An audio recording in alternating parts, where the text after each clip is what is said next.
महासती मैना सुंदरी, महासती मैना सुंदरी।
आज की जय हो महाराज, आपके आदेश।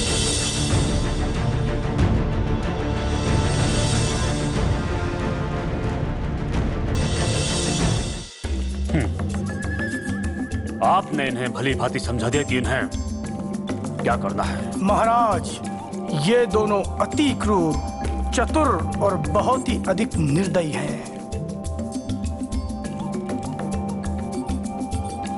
हमारे सारे कार्य इन्होंने ही पूर्ण किए हैं। आपके प्रति निष्ठा और आदर तो इनमें कूट कूट कर भरे हैं।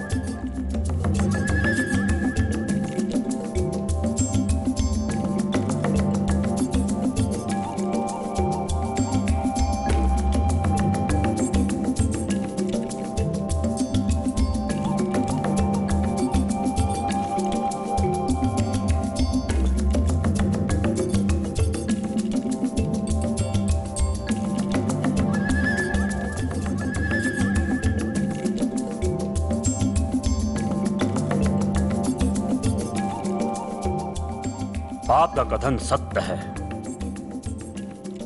हमने केवल इनके बारे में सुना है, लेकिन देखा नहीं है। परंतु जब आज आपसे भेंट हो ही गई है, तो हम इनकी निष्ठा और वफादारी देखना चाहेंगे। आप आदेश दे महाराज। आपके मुख से निकले हुए वचन को हम अपने प्राण देकर भी पूरा करेंगे। अप्रिय है महाराज, हम दोनों बाल्यावस्था के साथी हैं और आज तक जो काम किया है एक साथ किया है। हम केवल ये जानना चाहते हैं कि ये तुम्हें कितना प्रिय है। महाराज, आज तक मैंने इस विषय पर कभी विचार नहीं किया, किंतु आज आपके पूछने पर मैं बताना चाहूंगा, ये मुझे प्राणों से प्रिय है। हत्या कर दो।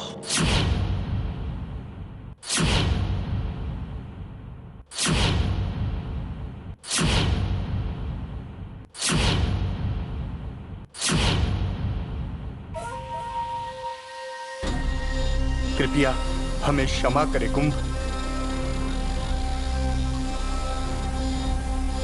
आप निसंकोच मेरे सिर को मेरे धड़ से अलग कर दो। यह तो मेरा सौभाग्य है कि मेरे प्राण महाराज की निष्ठा के लिए जाएंगे।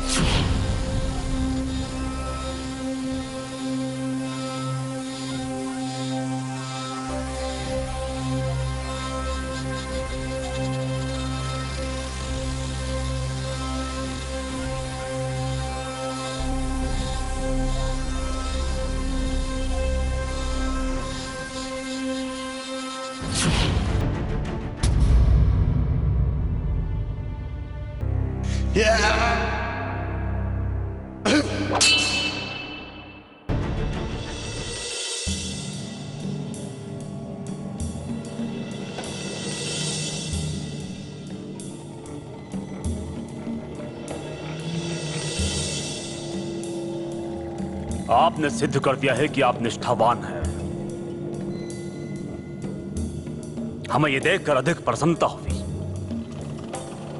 आपने अपने स्वामी के लिए अपने अपने प्राणों की तनिक भी चिंता नहीं की। अब हम आप पर पूर्णतया विश्वास कर सकते हैं। आओ, उस कौड़े श्रीपाल और षड्यंत्रकारी राज माता को कैद करके काल कोठरी में डाल दो। उन्हें मौत के अंधेरे में धकेल दो। खत्म कर दो उन्हें। हमें हर हाल में वो राज माता चाहिए। महाराज, आपके शत्रु हमारे शत्रु हैं। हम अति शीघ्र उनको खोजकर आपके रास्ते से हमेशा के लिए हटा देंगे।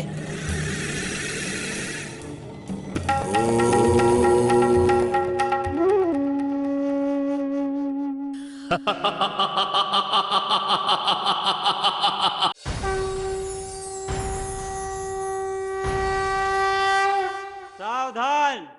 महाराजा धीराज, सप्तांग, चतुरांग, बलोपेत, प्रजापालक महाराज पहुपाल पधार रहे हैं।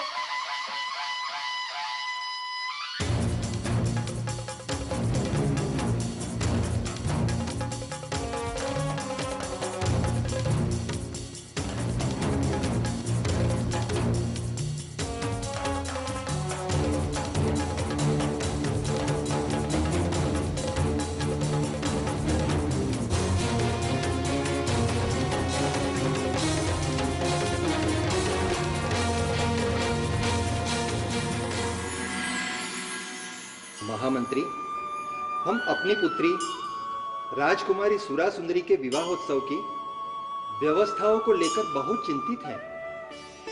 कहीं कोई विघ्न न हो। महाराज,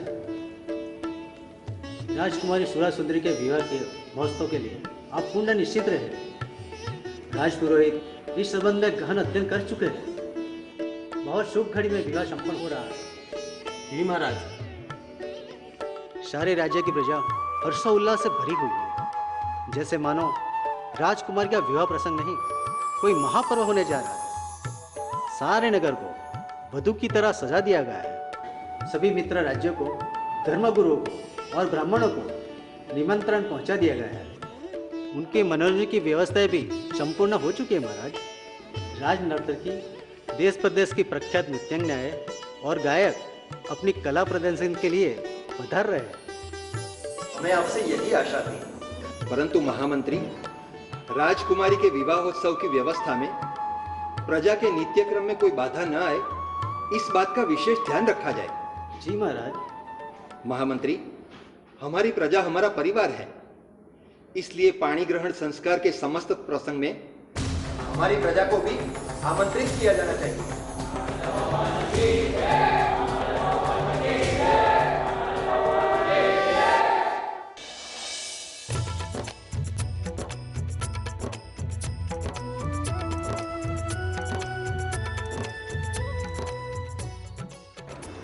दीदी दीदी दीदी, क्या हुआ है आज आपको?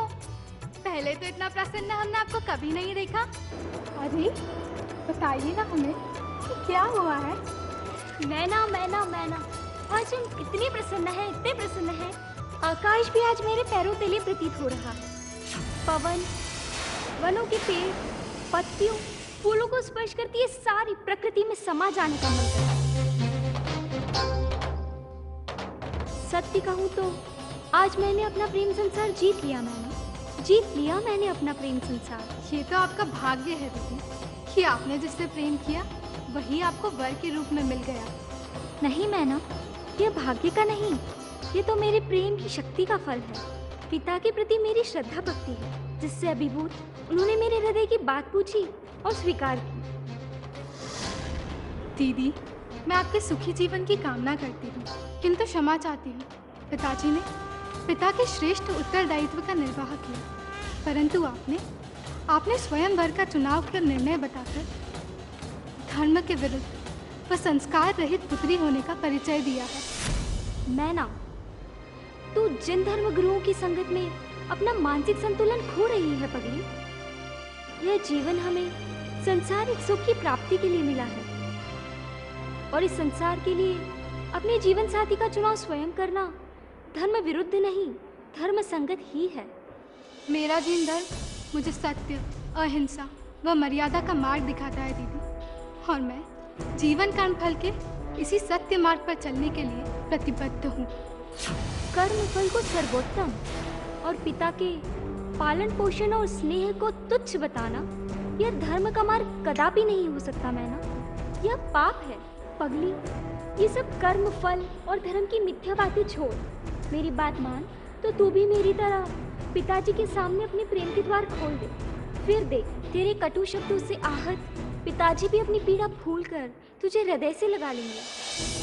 तुझ पर दुख का साया भी नहीं पड़ने देंगे। सारा सुख तेरे कदमों में पड़ा होगा मैना। राजकुमारी की जय हो। राजकुमारी, आप दोनों को रानी माँ ने अपने कक्ष में बुलाया है। मेरी बातों पर विचार करना मैना। अभी चलो माताजी के पास चलते हैं।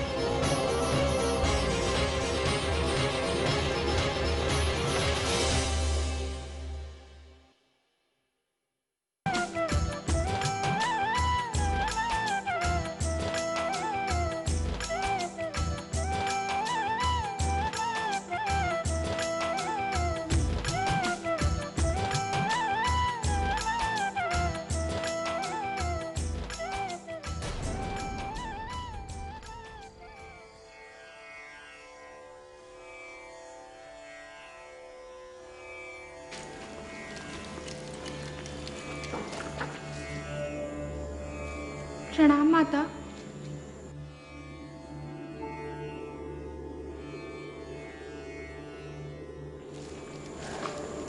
दासी ने कहा कि आपने बुलाया है। हाँ।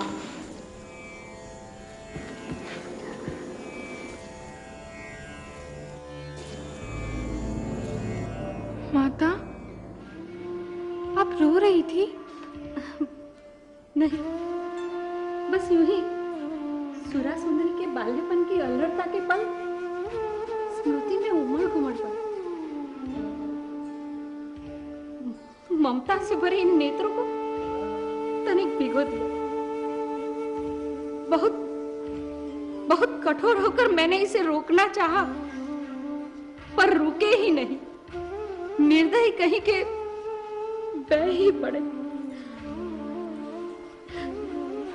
हमसे कोई भूल हो गई माता। माता पिता के नेत्रों का सुख होती है पुत्रियां, और नेत्रों का सुख तो पराया धन होता है। ये आभास पुत्री की बिछोह की कल्पना ने आज दिलाया है।